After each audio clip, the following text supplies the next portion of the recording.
Okay, so hello everyone. Let me fix this camera.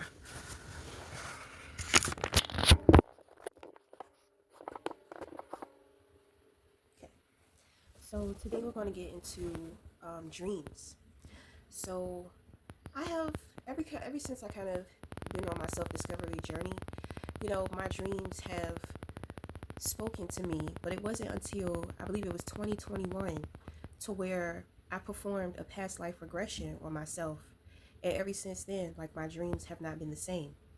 So um, it's very it's I'm not going to say it's very important, but it is very helpful to be able to keep a dream journal. Okay, just to be able to write down dreams or certain prophecies in which that come to you in your dreams. Me personally, I don't do that. My dreams are very, and I think that a lot of people experience this too, to where their dreams are just very like weird. You know, um, Sometimes there are periods and times to where, I have to smoke marijuana, because my dreams are just so out there. And, trying to kind of put it together and figure it out, it just kind of scrambles my brain a little bit. So, I just need some time to relax because, if you smoke marijuana, then it it messes with your dream state. It doesn't alter it, like I don't have any dreams or I can't remember them, you know. Um, but me personally, whenever I do smoke marijuana to slow down my dreams, all I remember is pitch black. That's all I see, and all I remember is it's just pitch black. So that kind of helps me to slow down with these dreams because they can start to affect me a little bit in my reality, you know. But I will admit that I do need to be a little more brave because imagery has a lot to do with the subconscious mind. I'm going to tell you a dream in which that I had um, a while ago, years ago, that I still remember. And sometimes I think to myself, because before I started really getting into my dreams, I would be projecting. I would astral project.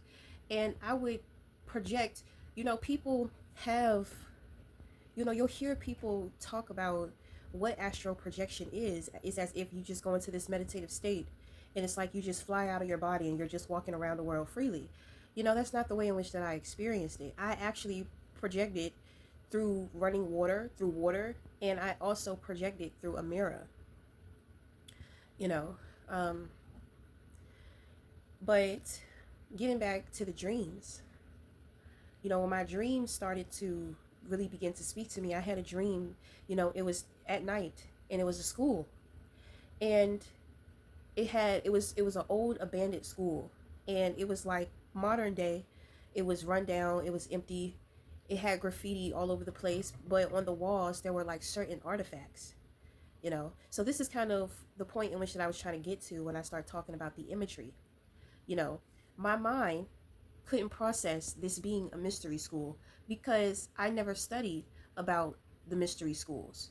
You know what I'm saying? So the images in which that I have seen of an abandoned school, these are the images in which that I had to go off of. Okay, so I didn't put this together until later that it was actually a mystery school. So, I'm very curious, and at this point in time, I'm very aware of my dream state. So, when scary things happen in my dreams, it doesn't send me into a state of shock to where I wake up.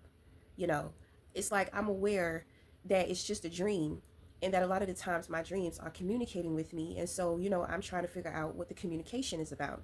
So, I'm walking through the hallways of this school. I'm seeing these different artifacts. I go down the staircase. It's really dark, you know, and it was almost kind of like going towards a dungeon. It started to get like wet, like the ground was wet and there were leaks, you know, and I couldn't hear anything. And but I could sense that somebody was close.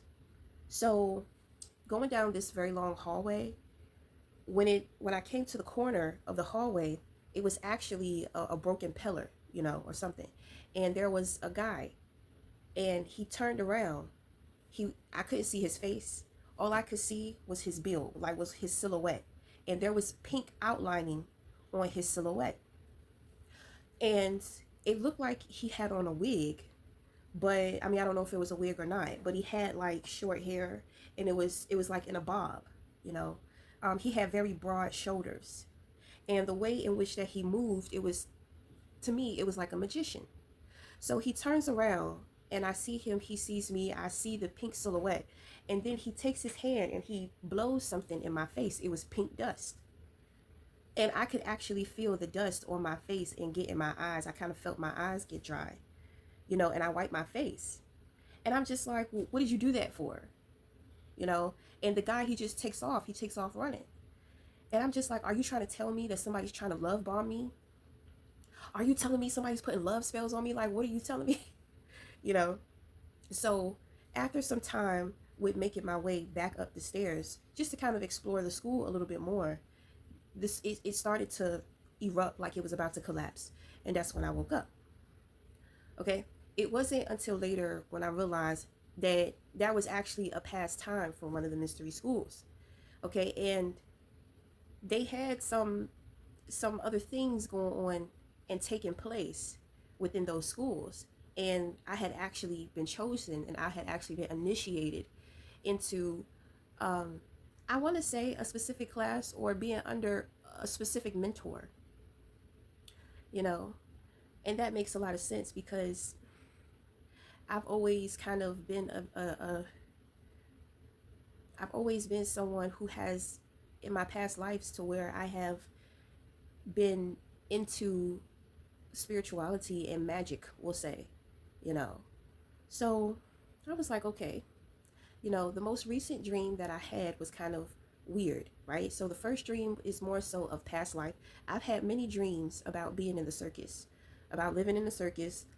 Um, I never was a performer in the circus. In all of these dreams, it was more so of, I was pretty much abandoned as a child, and I was, in the circus. And each dream over the years was in a different location, right? But there was one person who was with me, and it was a guy. This lifetime, that guy is actually my sister. So, my older sister. So, that's more spirited, more past life. So, the dream in which I'm about to share with you right now is a little more modern or practical, we'll say, right? So, I had a dream that, I was with Jeffrey Dahmer's. And, in the dream, I actually had a crush on Jeffrey Dahmer's. And he was just kind of weird. And it was very hard for me to get close to him. He just kind of seemed scared of me, like he wouldn't think that I would notice him. And I remember one day I said, I'm just going to go ahead and make my move because he ain't going to say nothing. So I went up to him and I told him how I felt. I would always look at him and watch him. And it's like intuitively, and even in the dream, I knew that he was thinking about hurting people or hurting somebody. You know, of course, I'm aware, but at the same time, it's kind of like, it's like I'm stepping into another time right now.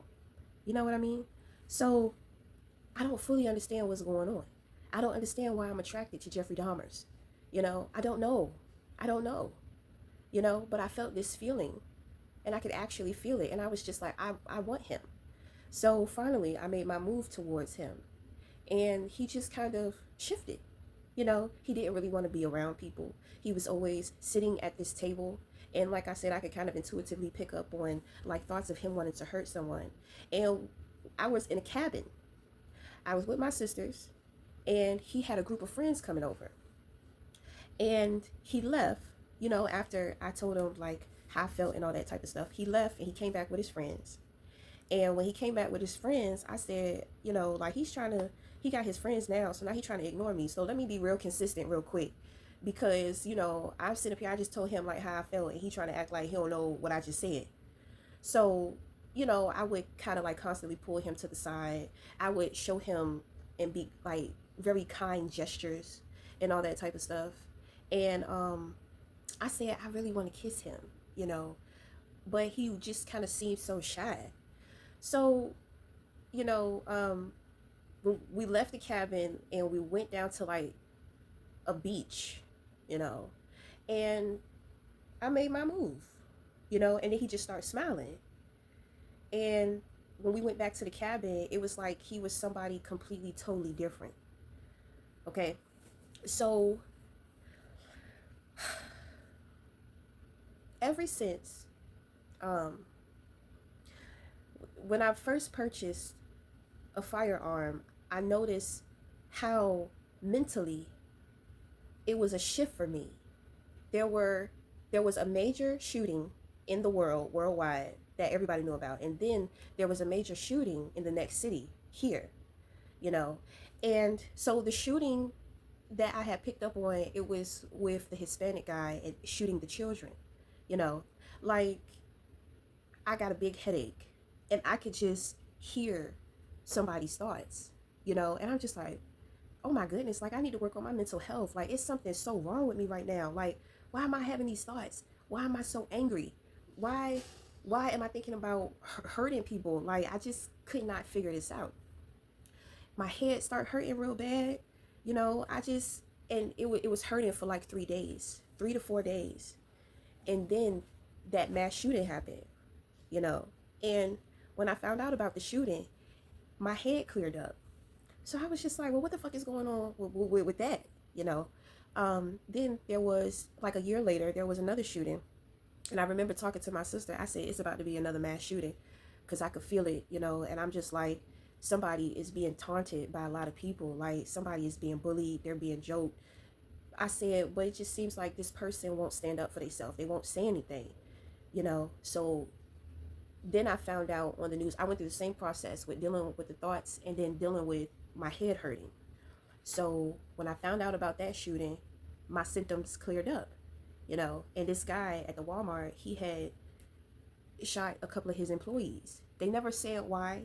They never gave too much information, but the people on the outside who would describe the shooter, I said they were bullying him. That's what that was.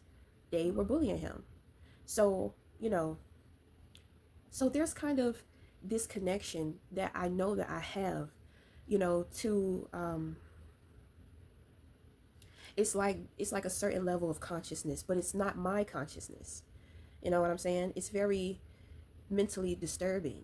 You know, I was in the presence of a man who wanted to rape me and he couldn't do it.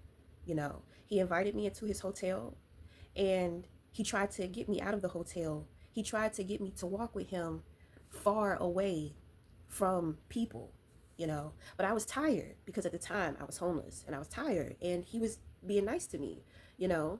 And when I got that intuitive nudge, I was sitting there looking at him. I was just like, this guy is not going to do that to me, you know.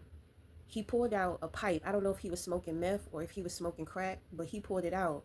And I'm just like, it looked like he trying to get himself ready, you know.